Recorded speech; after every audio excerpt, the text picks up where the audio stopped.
Okay. All right. Good evening, everyone. And Temitope and Larry, thank you so much for the warm welcome. I often say that every opportunity I have to share my story is an opportunity to inspire and encourage people that whatever they set their mind to do is possible. So I'll start with that whatever you set your mind to do is possible. And I will say that my story is a story of grace. How do I mean? I would say that I'm a young man who has been helped by God. And from a very young age, I started leading people. I remember my first leadership assignment was at the age of 13. And I've always been fascinated about leading and managing people. I remember I delivered my first sermon, I think, at 15. And the rest is history. So how did I discover that I was supposed to be doing HR? You'll be wondering, I studied chemical engineering, So when I was in 400 level, I ran into two of my dad's friends. One of them is a fellow of CIPM. The other one is a fellow of NIM. Mr. Ben Emefiogu and Dr. Grant Akata. And having interacted with them, I fell in love with HR. And so I wanted to go back and rewrite JAM. And Dr. Akata said there was no need, that when I finished my first degree, I could do a master's in a social science or management related course and start CIPM exams. So when I completed my first degree, I had the opportunity of working in a consulting firm. And then I started my master's degree program. And after my master's degree program, I sat for my CIPM. And so the first lesson I want to share from my HR journey is the lesson of discovery, self-discovery. You need to discover who you are, what aligns with your core values, and what makes you tick. So you need to discover yourself. The second lesson I'd like to share with you is the lesson on intentionality. I was very intentional. Despite the fact that I read chemical engineering, I wanted a stint in HR. So any opportunity that brought me closer to HR, I was intentional about either creating that opportunity or leveraging existing opportunities. So there's a place of leverage, which is the third lesson I want to share. You must learn how to leverage opportunities, but you cannot leverage opportunities if you are not prepared for them. And so during my NYC, I had the privilege of being in the NYC Millennium Development Goals group then. We had Mark and Fakor. I was in the Mark group. And the Mark group exposed me to modules around people management. And so I was always going from school to school, doing career sessions, MDG sessions for young people. And when the opportunity came to start with a consulting firm from the learning and development unit, I jumped on it. And the next lesson I want to share to those of you on the call is that in HR, we learn by doing. We don't learn by talking. And so every opportunity I had, every assignment that was given to me by my bosses was an opportunity to show that I was hungry. They'll give me an assignment to go and create slides, I will create them. Go and prepare leadership training manuals, I'll prepare them. Little did I know that I was building myself for my future. And so I latched on every opportunity to do research, to prepare slides, to even go and make those presentations. So I say to people, in HR, we learn by doing. We don't learn by talking. Let me say that. We learn by doing. You want to know how to create a job description, go and create it. You want to know how to create a performance management template, go and do it. You'll make mistakes. And so the next lesson I want to share with us is that we must learn how to reframe mistakes and failures. I remember moving on to the consulting firm, I moved into Seven-Up Bottling Company PLC, where I worked with the legendary barrister Femi Mokikon. I don't know how many of us know him, but he's a revered veteran in CIPM, he's a fellow of CIPM, a revered veteran in the employee relations space. Everything I know about labor union management, employee relations space, I learned it from him. And so I remember the first opportunity I had working with him, he told me to go and write a memo. Guys, I wrote an 8-paragraph memo.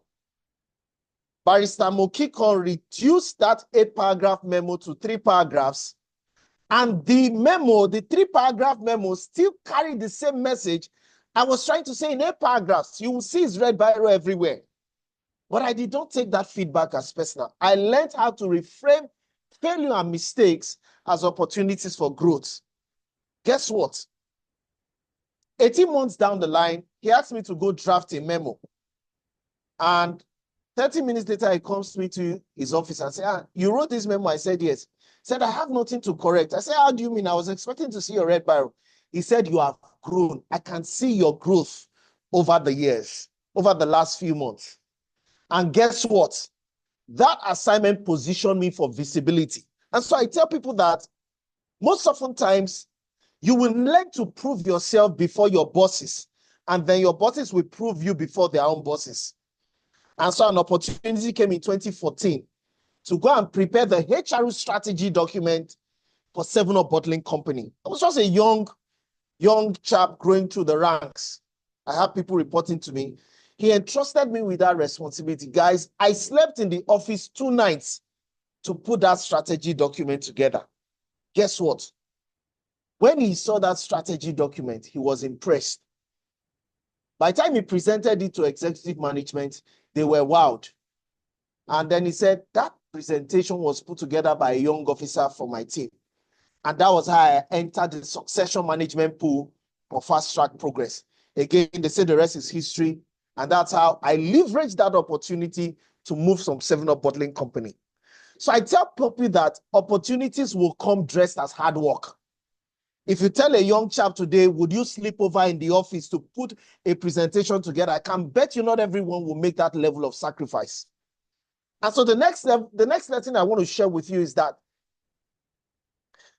your next big role or your next big thing is on the other side of sacrifice. Why do I say so? You will get to a level of leadership and a level of seniority. If you're not ready to make the sacrifices to put in the work, nobody is going to entrust you with those kind of responsibilities. And so moving on from 7-Up Bottling Company, my exit caused a big shock. Because guess what? They wanted to promote me above my seniors. And I said to my boss, I said, don't bother. I've learned the things I need to learn. I think I'm ready for my next big role. Moving from 7-Up Bottling Company, don't forget I'd done consulting, then moved to 7-Up Bottling Company. From 7-Up Bottling Company, I now joined one of my mentors, Peggy Ihagwa, at a HMO called Healthcare International. And let me say this, I'll talk a bit about some things later. You must pay attention to your relationships before I talk about working with Peggy. So in 2015, I was preparing for HRCI certification exams and I met Peggy. We attended Certification Edge together. Of course, to the glory of God, I've always been cerebral and intellectual. And so when we finished taking the classes, a lot of people were finding it difficult. So I said to them, I'll take you guys tutorials free of charge. Someone should get the venue. Peggy was one of the people who we attended the SPHRI classes together. And then I took tutorials for about 15 of them. Guess what, guys? Out of the 13 of us that wrote the exam that time, 11 passed at first attempt. And they came back to thank me that it was those tutorials that I made. Of course, that made my foray into teaching at Certification Edge. But mind you, I have passed all my HR certification exams at first sitting, passed SPHRI, GPHR, PHRI, SHRMSCP, GTML, all of them at first attempt. In fact, I remember when I flew into Accra, Ghana in December of 2016, I took those exams back to back. Took PHRI, I think on the 11th of December 2016, took SHRMSCP on the 12th of December 2016, took the other exams and flew back to Nigeria from Accra, Ghana. But guess what? Like I said, your next big thing is on the other side of sacrifice. There were sleepless nights I had. There were times I would burn the midnight oil, sleep at 2 a.m., 3 a.m. Of course, I was working close to where I live. So even if I went to bed at 2 a.m., I could wake up at 7 and still show up in the office. Passed all those exams at first attempt, and began to teach other people how to pass their exams at first attempt. So when I met Peggy, Peggy reached out to me and said, Mike, I need you to come and join my team. I think you have the skill set I need to transform the organization. So joined her as deputy head of HR in 2016 and began to transform the HR department in Healthcare International. So the next lesson I want to share with everyone on the call is you must learn how to leverage relationships. And if you are mindful of relationships, your greatest gifts is the gift of men. And I'll tell you that shortly. From my role in Healthcare International, working in Peggy, up until my current role as Chief Human Resources Officer at Canary Point, I have not applied for a job. And I say this to the glory of God. They have all come through my network, through relationships that I have been mindful of building. I have not applied for any role after the first role and my role at 7UP. Every other role has come through referrals. So when you leverage relationships, they will give you gifts. And I may not go into all the details, but when I talk about the gifts of relationship, it's an acronym. G is goodwill. Relationships will give you goodwill. I is influence. I can bet you can generate influence through your relationships. F is favor. T is trust. S is social capital. So your relationship will give you gifts. And let me say this to everyone on the call. There is nobody that is too big for you to relate with. Further down the line, when I was doing some big stuff, I got a big training contract for Access Bank through one of my mentees. And I'll still talk about mentorship much more later. But you must be mindful about relationships. So I worked with Peggy, and it got to a point, Peggy entrusted the entire department. Anything I said was what she went with. But guess what? It took me time to earn her trust. I became a trusted advisor, delivering high quality work because I made up my mind. And what, mind you guys, one of my core values is excellence. So those who are very close to me, a lot of them are on the call, HRP members.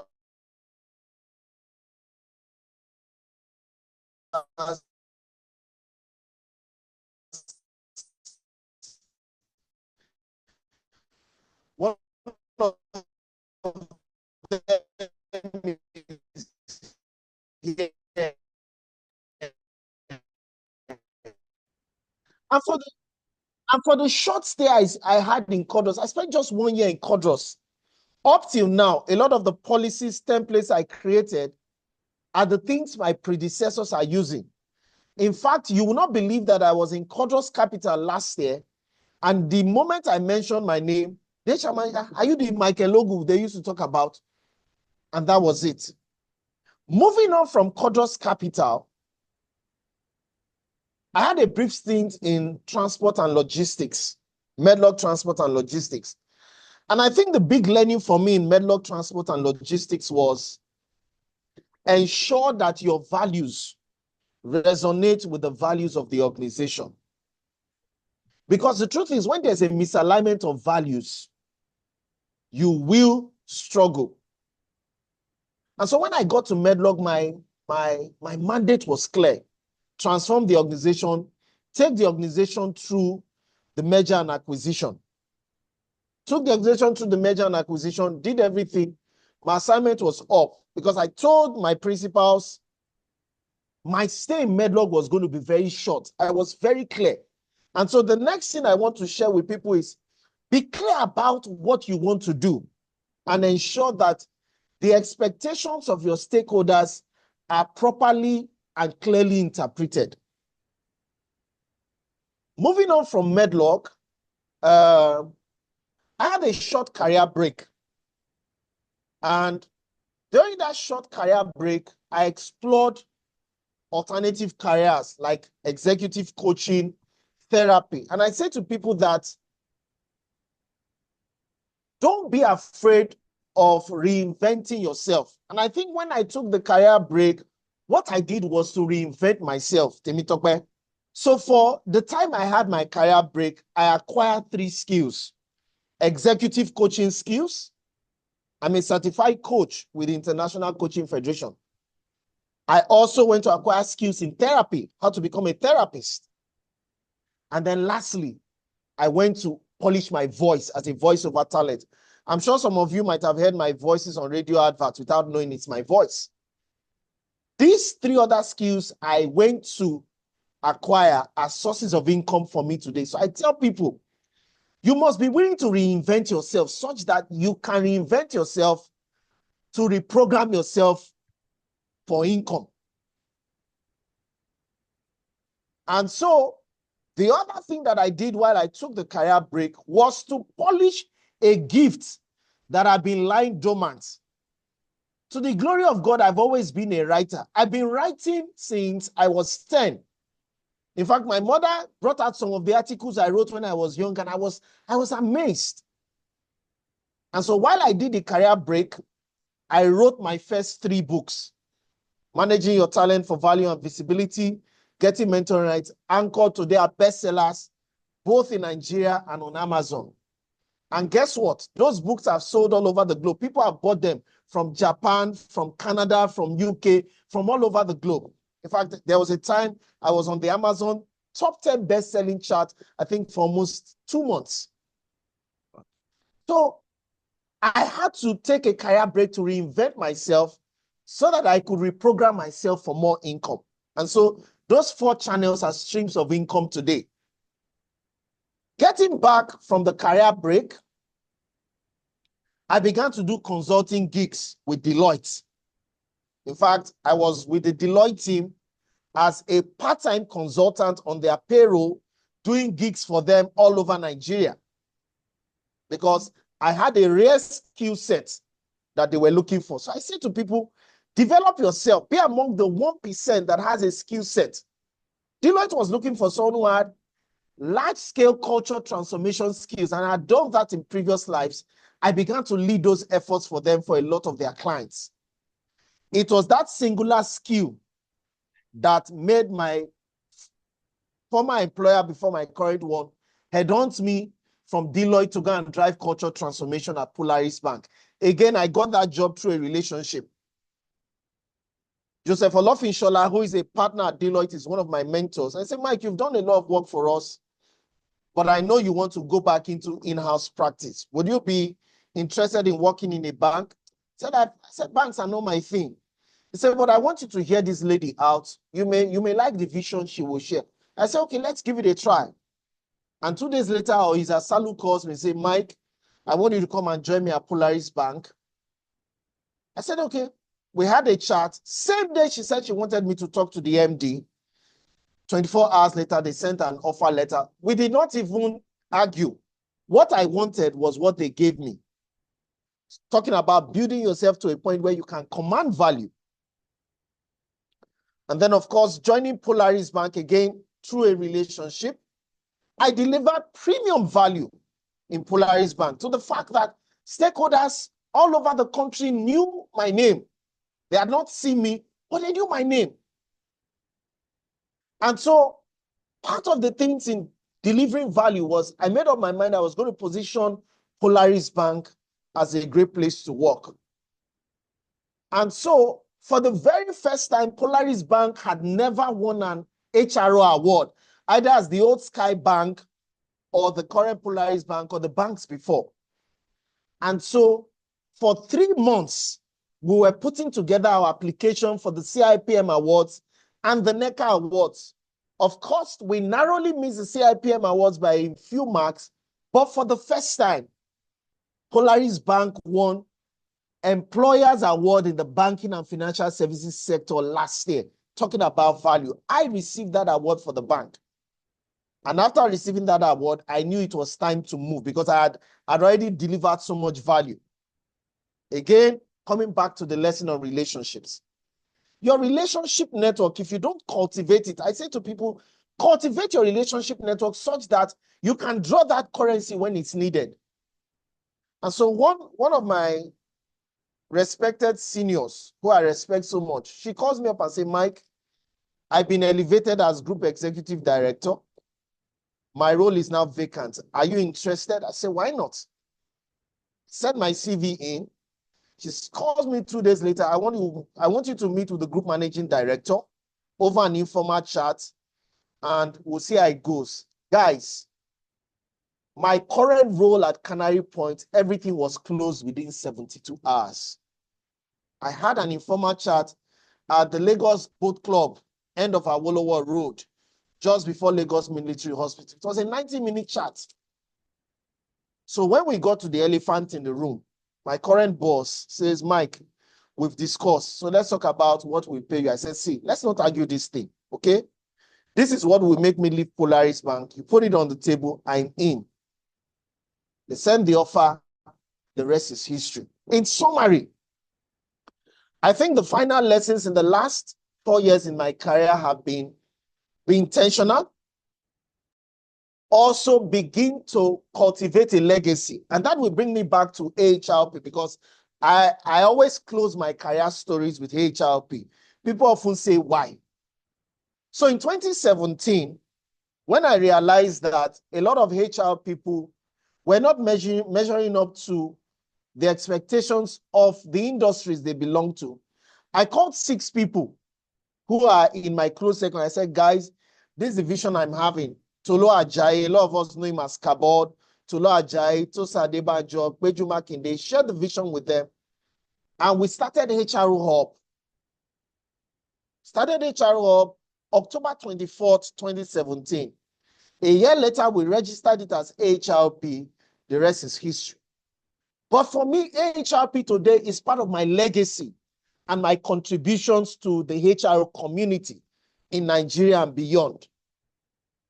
And I say to people that if you are not intentional about putting your legacy, nobody will remember you. See, our greatest impact does not lie in what we have accumulated. Our greatest impact and investment lies in the people that we have transformed. Today, AHRP has donated 10,000 free hours of learning over the last 7.5 years, going to 8 years. In the last 7 years, we have donated over 3,000 mentoring hours. We have an active mentoring program. I can go on and talk about the legacies that AHRP has bestowed on people today. In closing, I say to people that be free to share your thoughts. Don't think about what other people will say. And that's why I've penned a lot of the things I've learned in all the books I've written today, with my most recent trilogy, The Career Surge, Volumes 1 to 3. And I like to quote from Volume 2 of Career Surge, that if you don't build capacity and capability, people will ignore the value you bring to the table. So while you are chasing money, ensure that you build capacity and capability. The summary of my story is, it's a story of grace. I do not take the fact that God has been faithful to me. It's a story of resilience, but much more importantly, I have enjoyed the gift of men. When I call for 1, 10 show up. When I call for 10, 100 show up. You know why? I have been intentional about investing in people. And I think that is one of my greatest legacies as a HR people. This is my story of my HR journey. It's 18 years compressed into 45 minutes, but I'll be more than happy to take specific questions that anyone might have. And Temitope, thank you so much for the opportunity. And this is my story in summary. Absolutely. It is wonderful, awesome story. Do you agree with me, audience? Please, can we all, share Dr. Michael Ogu up in the chat room? A round of applause, a round of applause. I can see some applause. Yeah, thank you, Temitope Ogunleye. Thank you. Yeah, keep it coming, please. Keep it coming. I'm not seeing anything in the chat box, but I can see some people are using emoji too. Yeah, thank you, thank you, thank you, thank you, thank you, thank you. All right. Wow, awesome, awesome, awesome. What a mind-blowing story, actually. Thank you, Dr. Michael Ogu, for that wonderful question. Does anyone have any question to ask? I don't want to believe you don't want to ask questions. I can see Ejiro just coming in. You are welcome, Ejiro. Unfortunately, you missed a lot, but don't worry. I believe you will leverage on the recording to catch up. Please, if you have any question, put it in the chat box for Dr. Michael Ogu to answer. How do you bounce back from a career break and manage infantilization, especially from fellow HR? I don't know what that means anyway, but infantilization. You're a doctor, so let's see. So I would say bouncing back from a career break. Temitope, I'll say bouncing back from a career break is a function of three things. Number one, it's a function of your mindset. So you see, when I took the career break, Temitope, I was never idle. I was never idle for a bit. I was facilitating for CIPM. I was honing my craft as a voiceover talent. I was honing my craft as an executive coach. I was honing my craft as a therapist. So I was intentional. I was not lazy. I have never been a lazy fellow. Anybody that, in fact, it got to a point my wife used to call me a workaholic. In my early days in consulting, and even when I was working with Deloitte on some of their projects, I could be up until 1 a.m., 2 a.m., attending to mails, writing consulting reports, preparing templates. So I tell people that one, bouncing back from a career break, one, it's a function of mindset. Number two, it's a function of how you communicate your value. Number three, it's a function of how you manage the nuances around rejections. Were there times I got no's from people? Absolutely. But I did not let it deter me. I always tell people no means next opportunity. So that's how I managed my own transition back from a career break. And guess what? I often tell, most often times in my conversations, I tell a potential employer, I bring immense value to the table. I have multiple skill sets. And rather than paying for these services, you will get them in a package of one. In fact, today as we speak, Temitope, previous employers have left. People still call me. You did this thing, no, we need guidance. Even in my most recent employer, I created a lot of programs. They still call me. How do you place a bank in its entire history that has never won a recognition for HR and people management practices? And then I show up and I do it in 18 months. How do you explain that? So I say to people, it's a function of your mindset. Because if your mindset is right, you will be confident. All right. So I think that helps that person. And I'm willing to, discuss offline. But that's it, Temitope. Awesome. Bouncing back from a career break is a function of your mindset, how you communicate your value, and how you manage rejection. Wonderful. I'm sure that person have gotten what he wanted. Please, any other question? Any other question? Okay. Valentine. Yeah, good evening, everyone. Doctor, thank you so much for this clarity call. I have really learned from it, but I just wanted to bring up something quickly.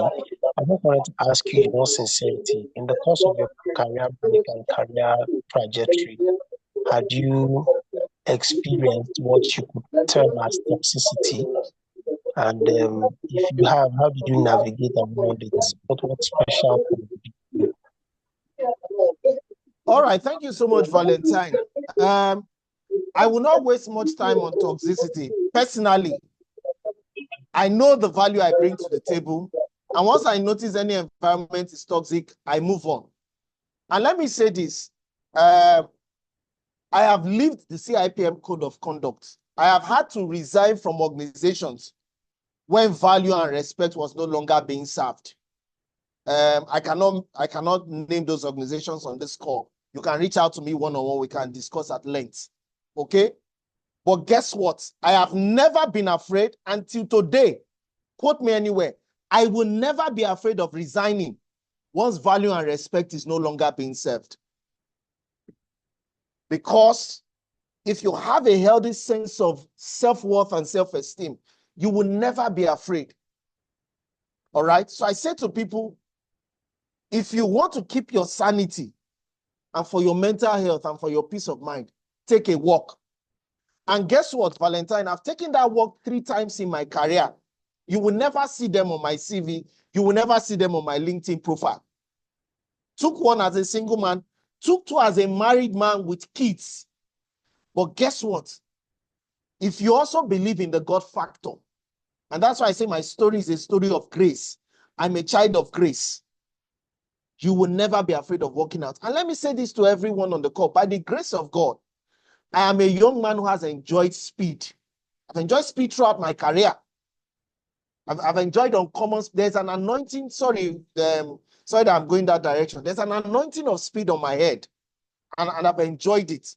So I have never, once I pray about it and I have peace, I exit, my brother. I exit.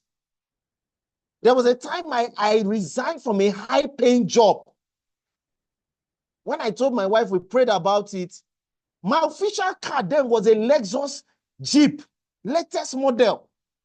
I kid you not, guys. It was one of the latest models that year. Brand new Ochara, they bought it and gave to me. When they were no longer serving value, I left. Oh. So never be afraid of walking out. Not everybody will have the kind of boldness that I have, but then again, that's it basically. So I hope that answers your question. Feel free to reach out to me one-on-one. We can discuss further, okay? So Temitope, back to you.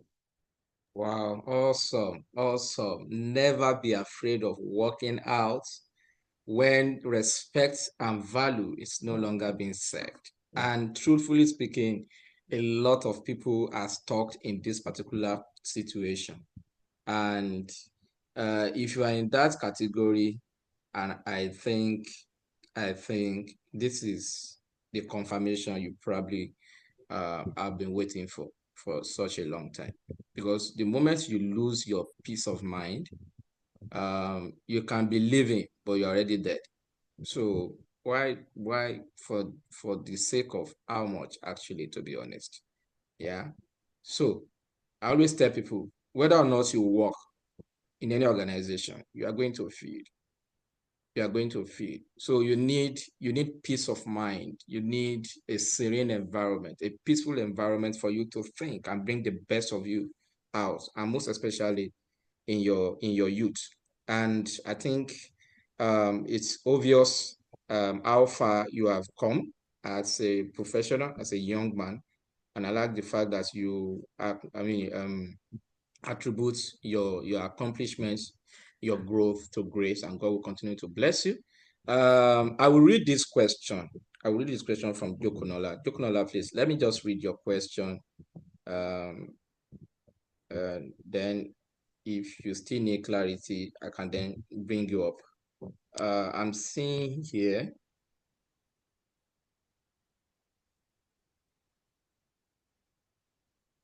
Has there been a time in your career or HR journey where you felt discouraged or pained about any situation?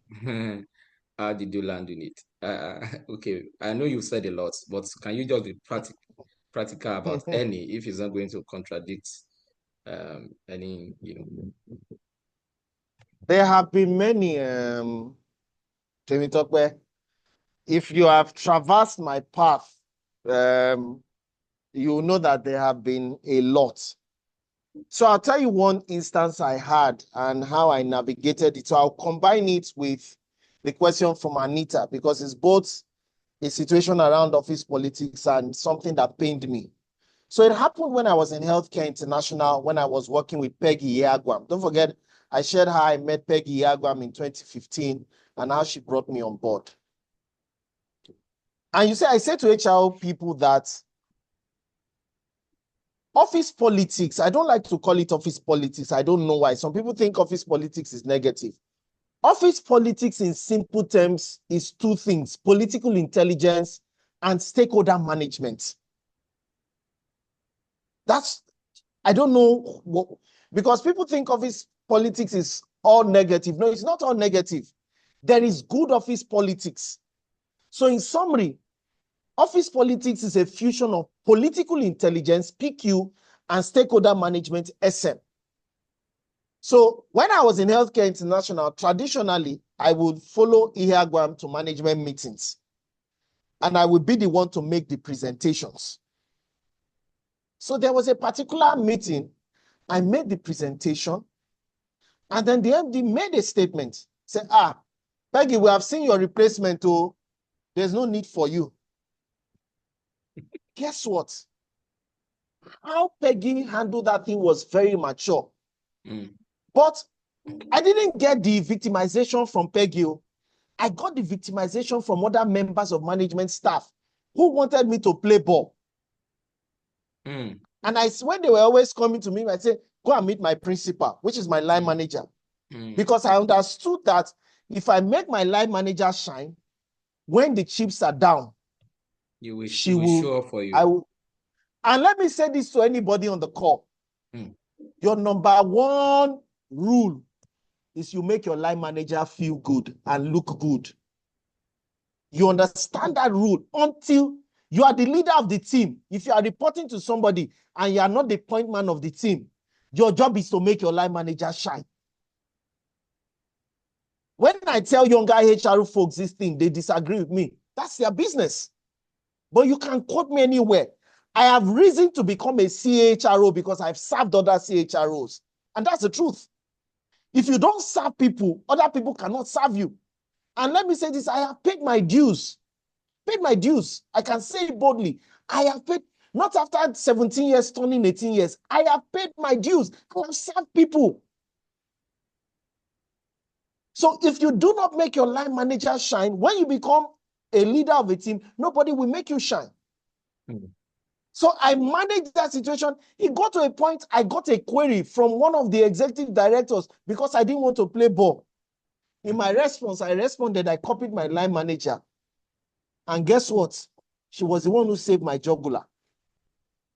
So I tell people, office politics is simply reinterpreted as political intelligence plus stakeholder management. Let me even share something that happened today. Gone. We're about to implement salary increase for a few people. I went to go and carry the CFO along.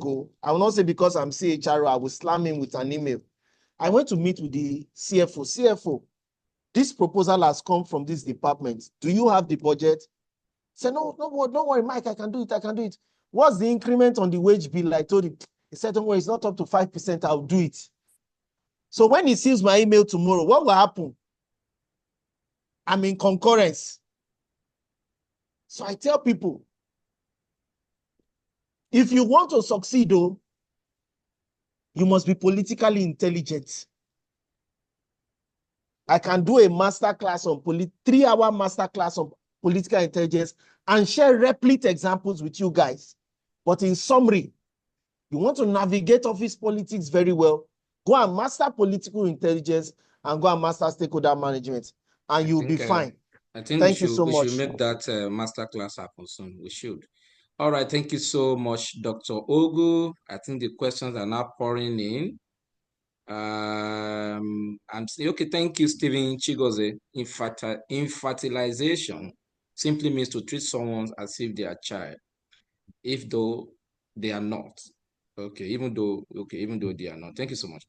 Hello, sir. Can you speak on career break as it relates to nursing mothers? Because it's not been idle on a career break while nursing an infant.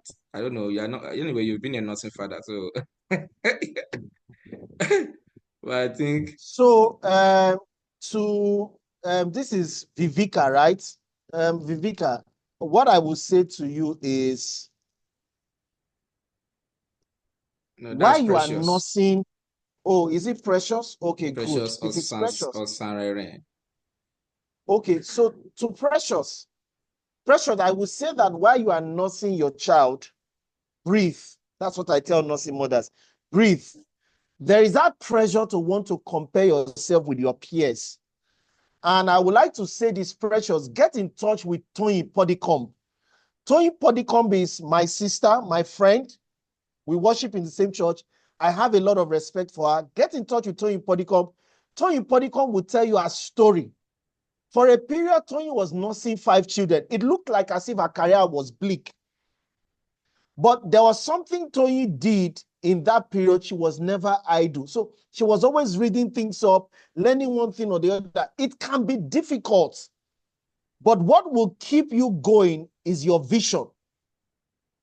And I want to say to everyone on the call, you must be clear about where you are headed. See, let me tell you guys, my current role today, I had envisioned it a few months ahead.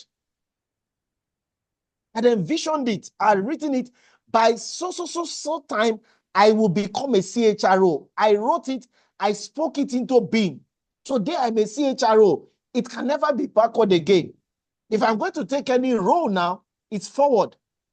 I'm just 2 grades away, to the glory of God, from being an executive director. I'm a deputy general manager now. So I have DGM, GM, ED. So in another couple of years, I can become executive director, HR and corporate services. Who says it cannot happen? So Precious, whoever asks that question, get in touch with Toyin Podicombe. She is the example of your story. Toyin had a career break for a couple of years, nursing children. I'm sure she'll be able to share personal nuggets that you can relate and connect with. And I'm sure you'll find inspiration in what she will share with you. So connect to her, okay?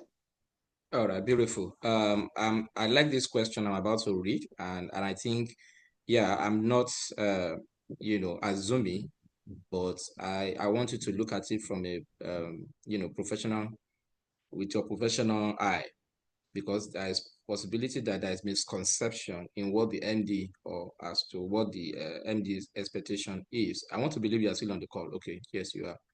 So this question says, sir, please, what do you say to CEOs that want to, as HR, to act wicked? Why they show up nice and good to them? I mean, that's to the employees, but they want you to do the dirty jobs. So can you please provide, insight as to this, even the act, the MD's act? Yeah. Okay, so that's a very, very strong political question. I wish the person will provide context. Okay. Exactly. But here is my understanding and interpretation, because I walked that path before. Let me say this to every HR person on the call. You owe yourself and your organization 3 duties. First, the duty of credibility. 2, the duty of objectivity. And then lastly, the duty of integrity.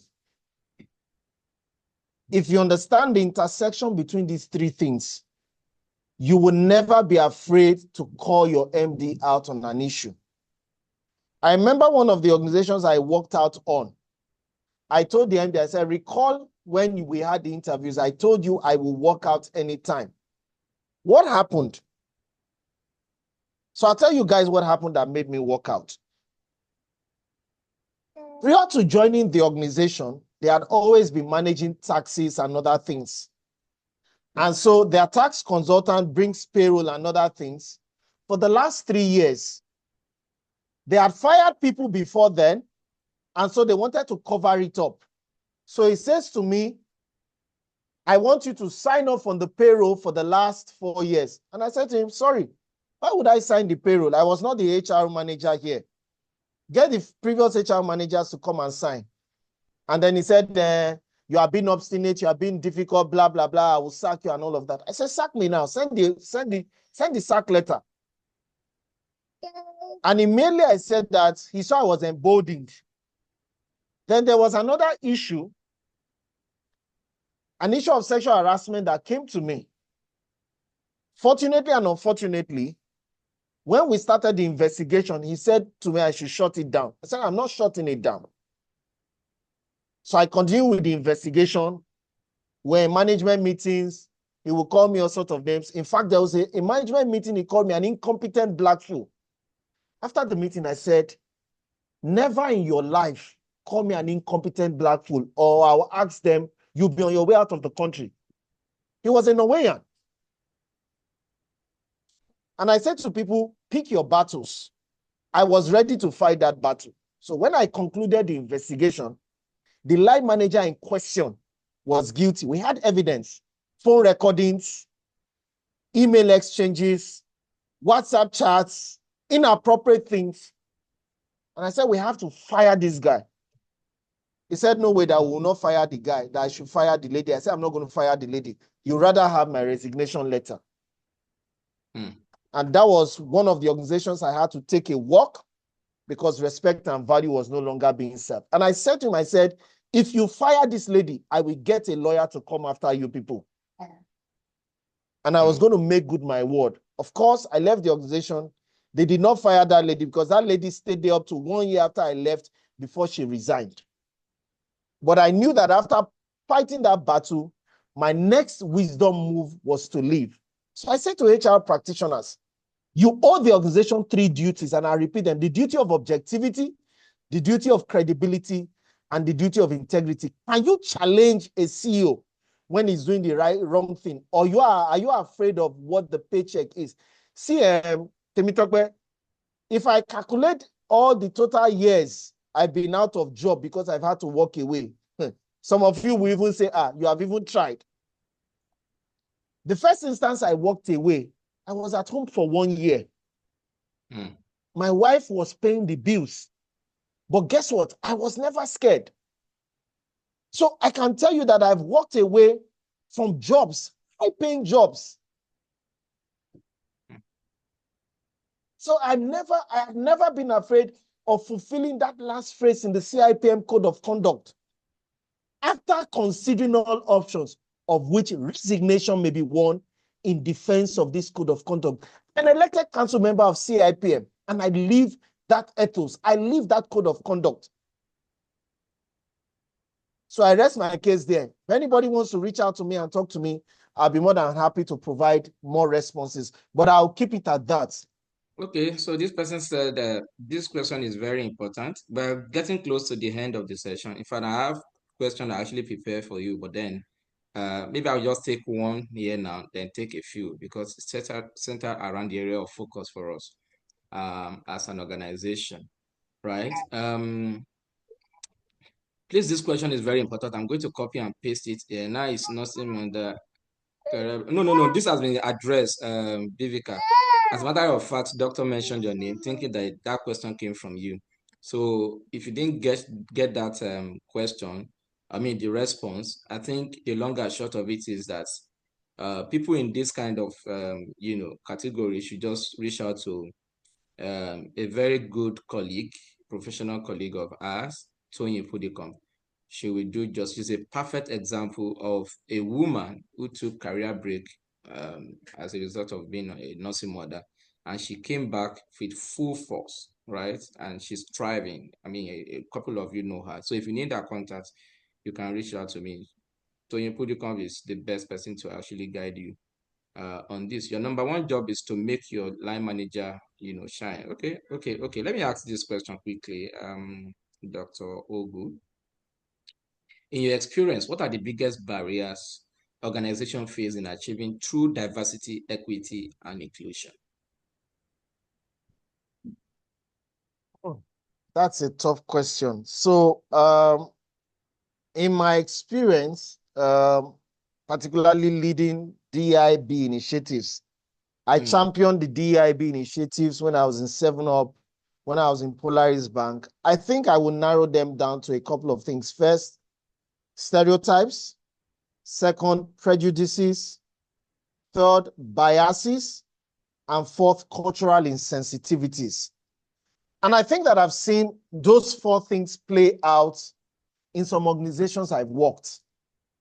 You see, the truth is, Temitokbe, you will have these 4 things in every organization.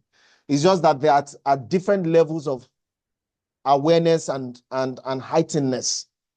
You will have cultural insensitivities, you will have stereotypes, you will have biases, you will have prejudices. I remember we're conducting an interview in one of the organizations I worked, and the hiring manager said he was not going to hire the best candidates for 2 reasons. She was a woman and she was Igbo. You can imagine he had the effrontery to say it. So after the interview, when I took him up, I said, please don't ever say that again. If the candidate get to hear and they sue us, you will be the one that will go to the NICN. You go and explain. But guess what? You and I know that these things show up, even in recruitment, man, no man. Yeah. So I often say to organizations that the way to manage these 4 things is to be intentional about a DEIB strategy. And your DEIB strategy is not only gender diversity, religious diversity, ethnic diversity, even generational diversity. All right? In everything that you do. But trust me, those 4 things show up. Cultural insensitivities, prejudices, biases, and stereotypes. Let me leave it at that. Temitope. Beautiful. I think you've even answered some other question under that question. So I will go to another one. What are the key HR trends you believe will shape the future of work in this year going forward? So I'll just talk about 2 major trends that I see. They have been on the horizon for a few years. And if you've read the World Economic Forum jobs report, the recent one that was released, we're in a skills economy, all right? And skills are going to be becoming obsolete faster than they were a few years ago. So the first trend I see is what I call cure. There's going to be a lot of cross-skilling initiatives, upskilling initiatives, reskilling and expert skilling, because we're in a skills economy. The second trend I see is what I call edutainment, HR trend or HR and talent management trend. Team talk about edutainment. Edutainment is coming to stay and it's going to be big. What is edutainment? Blending education and entertainment together. In fact, if you're an L&D professional here, you need to go and learn edutainment skills. Blending storytelling with learning initiatives. Learning is not going to be business as usual again. Edutainment has come to stay. So I'll keep it at that. Okay, these are 2 skills or 2 trends, that I think are going to be shaping the future of work for both HR practitioners and, of course, you said is what? The workforce. The first trend is that we live in a skills economy, so there's going to be a focus on cure. There's going to be a focus on cure. What is cure? Cross-skilling, upskilling, reskilling, and expert skilling. Okay, cure is cross-skilling, upskilling, reskilling, and expert skilling. Absolutely wonderful. Okay, I'm enjoying it. Honestly, honestly speaking, to be very honest with you, Doctor, I'm very enjoying this, and I wish we can continue. Should we continue for another 5 minutes? Dr. Michael Ogu comes. Yeah, we can. We can take another 5 minutes. No problem. Okay, you came very, very loaded, and I think we should just give more chance to people to ask their question. Actually, we'll appreciate that we get the recording of this session. For me, this will be on replay every morning. All right, no problem. We'll definitely make that happen. Shinedu. Okay, let me ask you a few more questions rather. On workplace culture and employee engagement, I know you'll be able to speak to me to this. How can organizations build a strong and positive workplace culture in today's hybrid work environment, whereby people mistake, hybrid for, maybe part-time, work. You call it hybrid, but the days you are not at work, you're probably not even working on what you're expected to be working on. Yeah. So what can you say to this? Thank you so much, and thanks to that person that asked the question. I would say that person should reach out to me. I will not be able to say a lot on the call. But in my role preceding this role, I led culture transformation and employee engagement at Polaris Bank. And I was a co-project manager for the flexible working program that went live June last year. Myself and Cynthia Sanyolu, we were the project managers for that project. I often say first, when it comes to workplace culture, culture is not what we write on our walls or what we put on our website. Culture, in summary, for me, is the behaviors, both positive and negative, that the leadership of the organization recognizes, rewards, and reinforces. Because culture is all about behaviors, all right? And so when we're setting up the flexible working programs, we wanted to ensure that people demonstrated exemplary behaviors. So in the guidelines, we said every line manager must have a stand-up meeting 3 times a day with their teams when they are working from home. At 8 a.m. in the morning, at 1 p.m. in the afternoon, and at 4 p.m. in the afternoon. And that anyone who did not show up for those stand-up meetings, they could recall the person from working from home. What did that do? When we sent the guidelines, people kicked against it. And we gave people 2 options. It's either you align or you come to the office 5 times a week.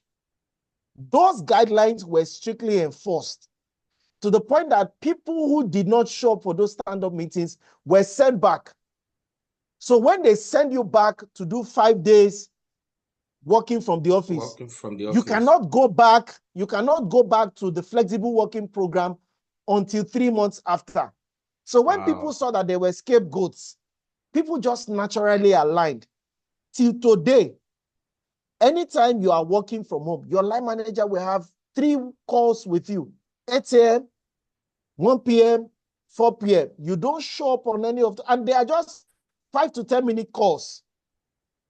You don't show up, you are saying you've gone to do other things. And that was it, you know. And guess what? We were able to succeed because the leadership of the bank recognized the behaviors, rewarded them, and reinforced them. Like I said, my definition of culture is that culture is a set of behaviors the leadership of an organization is willing to recognize, reward, and reinforce. Culture is all about behaviors. Temitope. Beautiful. I totally agree with you. Culture is not about the artifacts, the building, what you see on the the websites and all of those things. It's about what the leadership of the organizations are willing and ready to embrace, to reward, and to enforce. Thank you so much for this, Dr. Ogu. If you still have any question, please don't hesitate to pull it out and let us quickly read it out to Doctor before we release it. What is one HR lesson you wish you had learned earlier in your career? I know you've done so well. Are you saying that you've not made any mistake? Yeah, I've made mistakes, Temitope. I've made lots and lots of mistakes. That's why I said that at the beginning. I said that one of the things that I've learned, and I said it on the call, is that people must learn to reframe mistakes and failures as opportunities for learning and growth. So one of the mistakes I made, and I think it cost me a lot, was wanting to prove a point to my line manager when I was wrong. So I remember early on, in my early days in 7UP, part of the portfolios I handled when I was in manpower development was expatriate management. So there was a request to write a letter of no objection. What is a letter of no objection? An expatriate has gone to another company. The receiving company says, write a letter saying you have no objection with them being employed so that they can process expatriate quota and SEPA card. Unknown to me, that particular expatriate had issues with the organization. And I went ahead, wrote letter of no objection, signed it. I didn't even carry my line manager along. When there was now trouble, you need to see the way I was embarrassed. That taught me a lesson of learning how to carry people along. And I think that lesson, to a large extent, shaped my career going forward. Have I made mistakes? Tons of mistakes, absolutely. In fact, Temitope, let me share with you a habit that I have developed. Can you see these 3 journals? Can you see these 3 journals? Yeah. Can you see these no, 3 journals? We can't see because of the background. Okay, hold on. Let me remove the background. Just hold on. I want to show you a habit that I have had to develop so that people can see Now, can you see these 3 journals? Yeah. I have a blue, a red, and a blue journal. Good. Every day, I do what I call self-reflection on my day. I write the lessons. Once I finish this session, before going to bed, I'll go and reflect on my day and write the lessons in this red journal. Okay. You see this blue journal? Yeah. This is where I write lessons in my interactions with people. So as I'm talking with you and you're teaching me, I'm talking to you on the phone, I write them in this blue journal. You see this black journal? This is where I write my own personal inspirations. A lot of the books I've written have come from my black journals. So most often times, when I reflect, my lessons are refined in the place of reflection. So I tell people, one of the ways to grow is to engage in self-reflection. I'll leave it at that. Let me not say too much. So thank you so much once again. And I think I've been able to do justice to everything. Wow, interesting. Thank you so much. Without further ado, I want to believe that we've all gotten massive insight from my very good professional colleague, Dr. Michael Ogu. Thank you so much, and for all that you do for HR professionals. And truthfully speaking, I want to believe that this platform has been able to also further give clarity to your personality. I mean, this particular program that we are on, because a lot of people have been looking at you or been seeing you from afar or hearing about you who have not had the opportunity of hearing about your story. And I feel so privileged to, have this chat with you today, particularly because I believe that this particular session have transformed a lot of life, and it's going to continue to transform a lot of life of those who are going to come in contact with this recording. And I just want to encourage you, doctor, keep going. The sky is your limit. This is your starting. I know you've accomplished a lot, but I don't have to even motivate you, but of course, you know what I do too. While you appear to be very strong, we are all men. Yeah, there are challenges here and there. Just keep your eyes on the ball, and you will definitely get there. Thank you so much. And on behalf of HR with TA Professional Network, the one I have the privilege of, leading, we present to you this certificate of appreciation in recognition of your contribution to the HR body of learning in Nigeria and across the globe, and particularly on this HRWTA platform today, 3rd of February 2025. We truly appreciate you for honoring our invitation. God bless you. Thank you so much. Deeply appreciate the privilege. You're welcome. All right. So thank you, people, for joining today's session.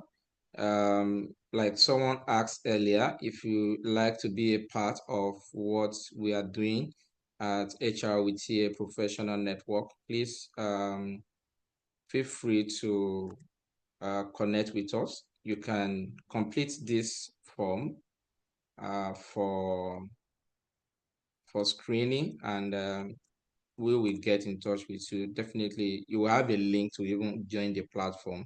And after the screening, it's just to give approval for you to join. And like my colleague rightly said at the beginning of the session, who are we and what do we do?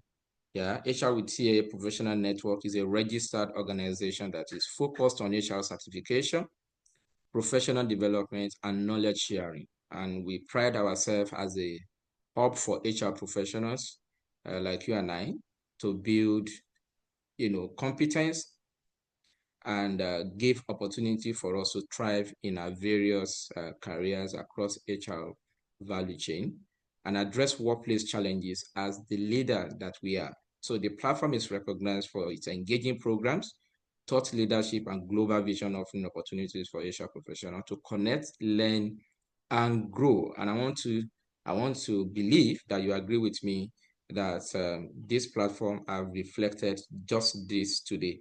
And the lesson learned here, please, I want you to, like someone said this video will be on replay every morning. It's worth it, actually. I remember those days when we buy recording, from church. We put it on recording because the more you hear, the more it sink. Yeah, even the Bible say, faith come by hearing, and by hearing, and by hearing the word of God.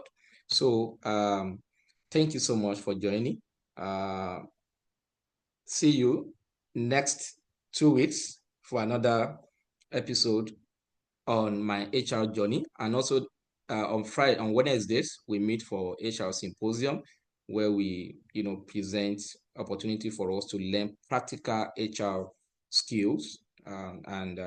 When you see the flyers, please feel free to connect and share with your subordinates who might need some of those skills if it's not the one that appeals to you.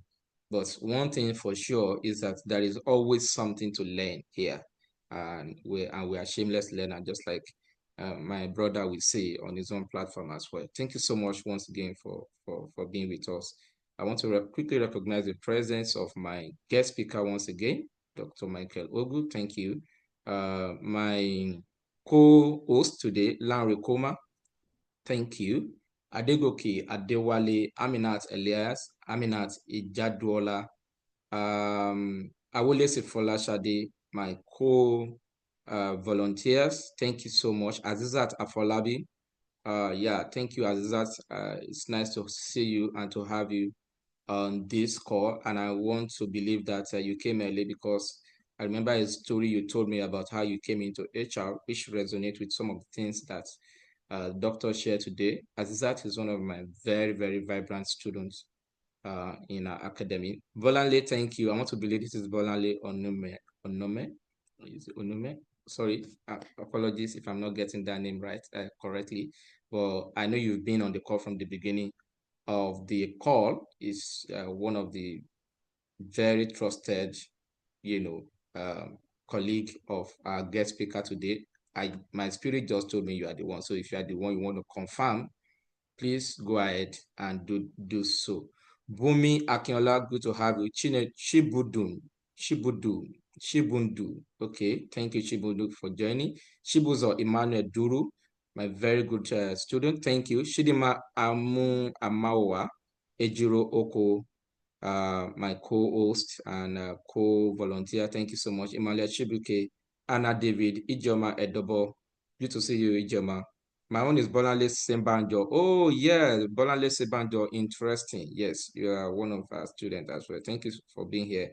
Jokonola Linda. Thank you, Jokonola. Latif Shonibare, Machak, Mercedes, Mrs. Ogeshi Okam, and my very good friend, Nancy. Myself and Nancy will probably have to do one, I don't know, we'll come up with something, so that we can share our story, how we connected. Oh, wow, awesome. Noel Idiege, Nora Amadi, Ogeshi, Okeke, Olayinka, Oluwagbomisola, Esther Samuel, Precious Osarere, and my very good friend, Prince Obiaku. Thank you for being here. Rakia Usman, Steve Shigoze, Sunday Ezine, and Uto Padrik. A lot of people have gone already, and for all that joined today, whether or not you are here right now, I'm sure you're going to see this video at some point. Thank you so much for joining. Thank you so much, Dr. Michael. Maybe your parting words for us so that we can, close this session once and for all tonight. You're still here, your parting word. Okay. I think Doctor is no longer here. And then, as usual, we just give you some music and then we wrap up.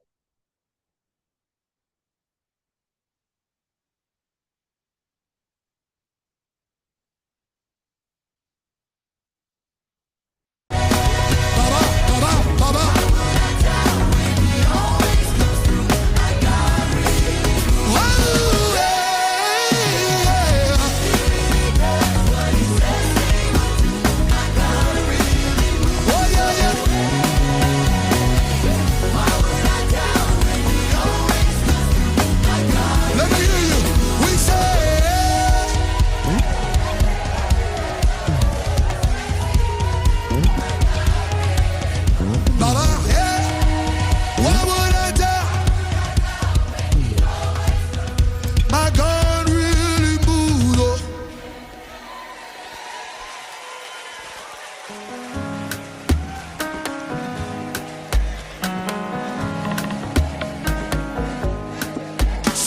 glad you leave the 99 always for the one. So glad you leave the 99. Oh, I remember when you came and saved me. I'm glad you leave the 99 always for the one. I remember when you came and grabbed me. So glad you leave. Always for the one. I remember the day you came and saved me from my sin. I'm glad you leave the 99 always for the one. Oh, the overwhelming, never-ending love of God. Leave the 99 always for the one.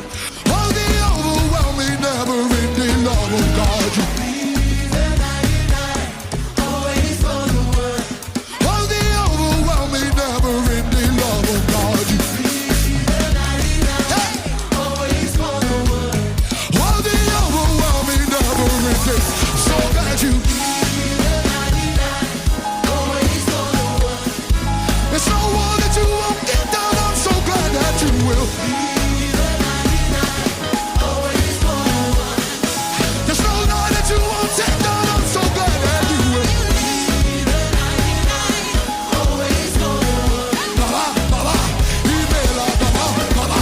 So glad you leave the 99 always for the one. Now, man, can we turn up just 30 seconds? Everybody, turn up, turn up.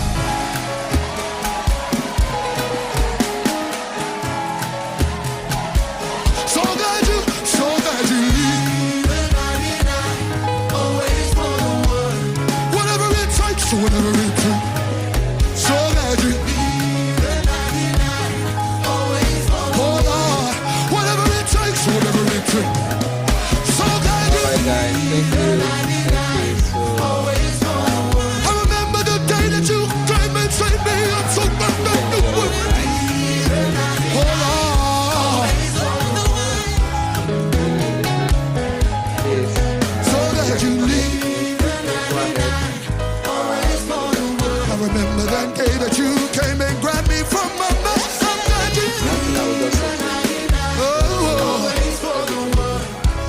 Email, Baba, Baba, leave. All your worries. Does anybody know what it feels like to be saved?